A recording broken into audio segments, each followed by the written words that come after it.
Bismillahirrahmanirrahim. Assalamualaikum warahmatullahi wabarakatuh. Alhamdulillah, kembali berjumpa bersama kami di channel Catabak Group.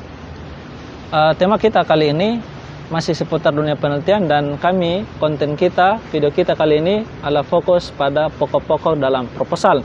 Namun, sebelum kita sharing seputar pokok-pokok dalam proposal tersebut, alangkah baiknya teman-teman sekalian untuk mensubscribe, like, komen, share, dan yang terpenting adalah jangan lupa nyalakan tombol notifikasinya untuk memudahkan video-video kami dan untuk kelancaran video-video kita di waktu-waktu yang akan datang. Oke, sip ya? Oke, mantap. Baik, teman-teman sekalian, pokok-pokok dalam proposal itu ada 4, ya. Saya ulangi bahwa pokok dalam proposal itu ada 4.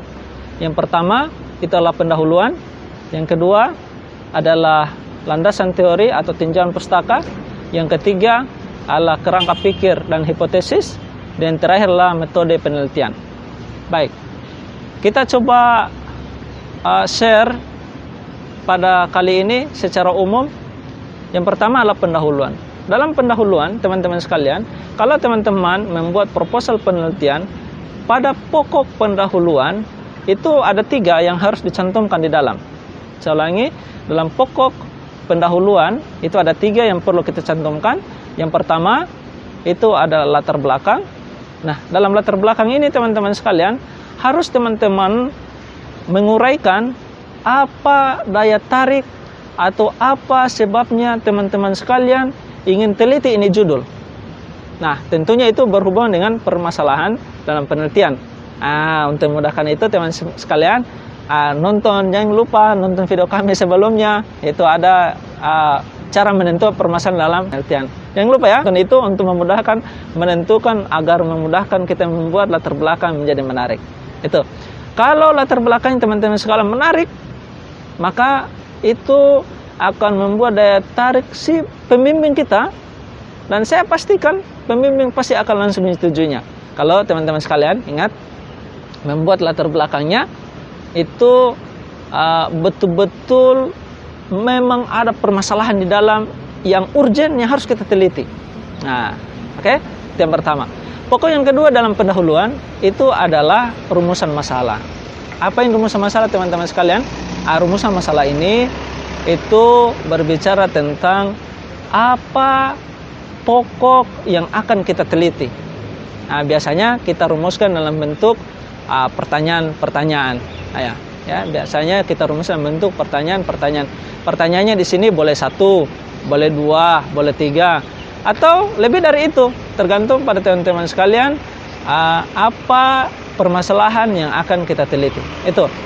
Dan yang terakhir, pokok yang terakhir dalam pendahuluan itu adalah tujuan dan manfaat penelitian. Apa tujuan manfaat penelitian ini teman-teman sekalian, sahabat Catabak Group?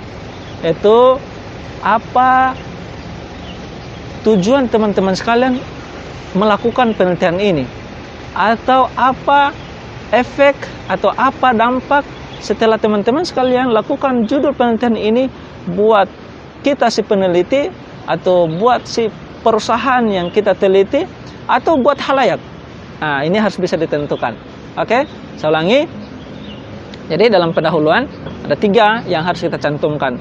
Ingat ya, ada 3. Pertama adalah latar belakang, yang kedua rumusan masalah, dan yang terakhir adalah tujuan dan manfaat penelitian. Itu teman-teman sekalian harus membuatnya semenarik mungkin, supaya apa yang kita lakukan, apa yang akan kita teliti itu memiliki nilai manfaat dari atau buat ilmu pengetahuan. Itu. Yang kedua, kita masuk pokok yang kedua.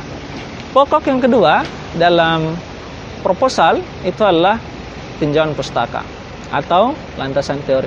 Apa isi atau apa pokok dalam tinjauan pustaka atau landasan teori ini? Di sini ada 2. Ya, di sini ada 2. Apa yang pertama yaitu teori-teori yang kita cantumkan itu harus relevan dengan judul penelitian kita. Ingat, teori-teori yang kita cantumkan harus relevan dengan judul yang akan kita teliti. Jangan judulnya lain, teorinya juga lain. Tidak boleh. Harus relevan. Nah, kemudian di sini juga teman-teman sekalian, biasanya itu masing-masing perguruan tinggi memberikan syarat bahwa teori-teori yang kita cantumkan di situ biasanya 5 tahun terakhir atau minimal 10 tahun terakhir. Jangan tommy teman-teman sekalian, teori yang dicantumkan di dalam misalnya ada teori-teori di mana tahun yang dicantumkan itu teman-teman belum lahir.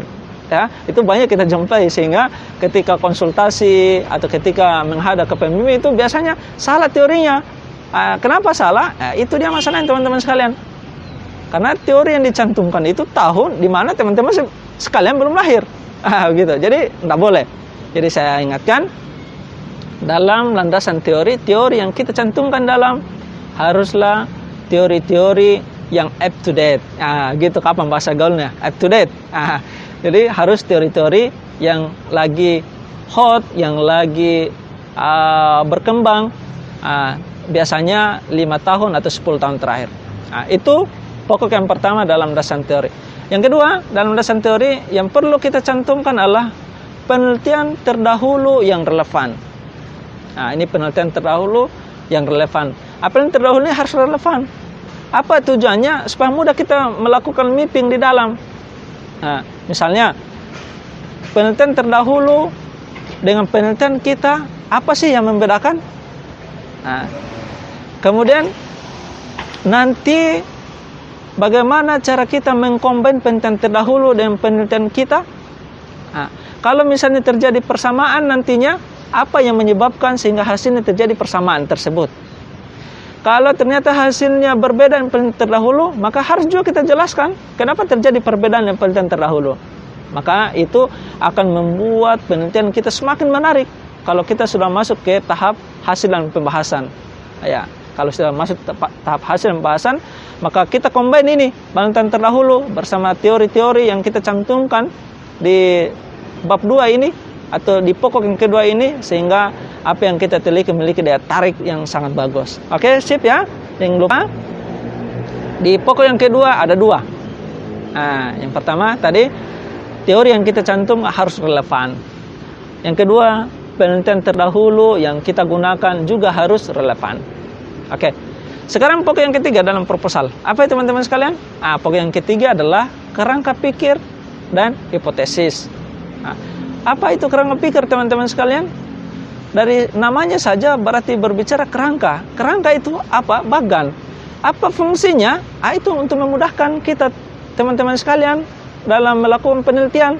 Kita buat bagannya, kita buat gambar. Oh, ini langkah pertama yang harus saya lakukan. Selanjutnya ini, setelah ini saya mau lihat. Begitu. Itu fungsinya. Maka kerangka pikir itu harus dibuat sesederhana mungkin, tetapi mewakili atau tidak keluar dari konten atau dari apa yang akan kita teliti. Itu. Jadi ingat, kerangka pikir harus dibuat tidak boleh keluar dari apa atau jalur yang akan kita teliti. Nah, pokok yang kedua dalam pokok yang ketiga dalam proposal adalah hipotesis.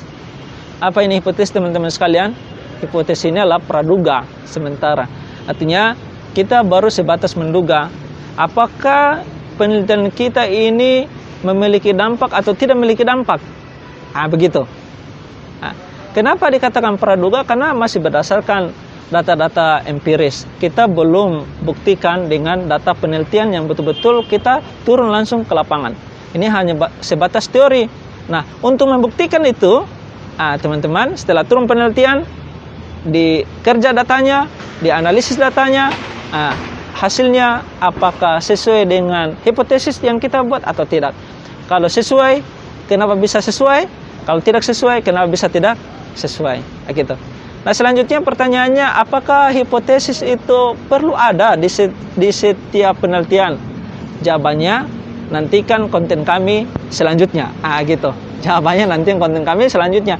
Ada materi khusus yang kami akan buat untuk hal itu. Sekarang belum kami bocorkan supaya teman-teman sekalian bisa menyaksikan konten kami di waktu-waktu yang akan datang.